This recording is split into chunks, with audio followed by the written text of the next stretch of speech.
And we're back. Sorry about that. I only have 15 minutes, so we gotta continue. So explain how the research that was provided increased your content knowledge of how leadership impacts academic and non-academic activities and barriers. So my biggest takeaway was that teachers need professional development to learn more new technologies and personalized training to implement it into their curriculum.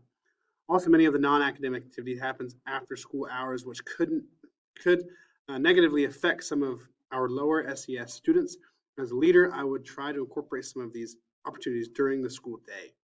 How and why was this assignment relevant to your current learning? It was relevant because I reflected on my current use of digital opportunities, and I think I need to dedicate more time to learning the new technologies out there to implement into my classroom. A little at a time for me.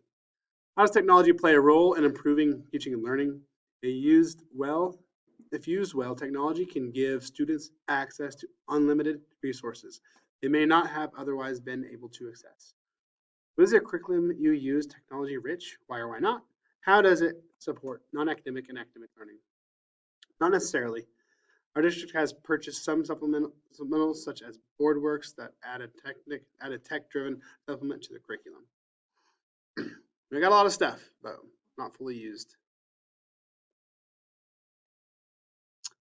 So after you have accepted your first administrative position, explain how you would find out if there was a need to evaluate, develop, and implement high-quality technology-rich curriculum programs and other support for academic and non-academic student programs.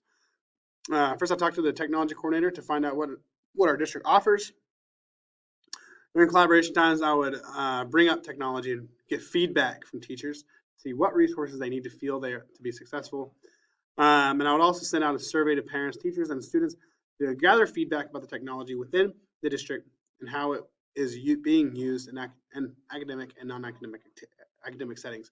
Then I'd also set up times throughout the year to check in on those and see if they are being utilized. If not, they can go out the window, or to see how teachers are, what they like, disliked, and make sure it's just a continuing learning process.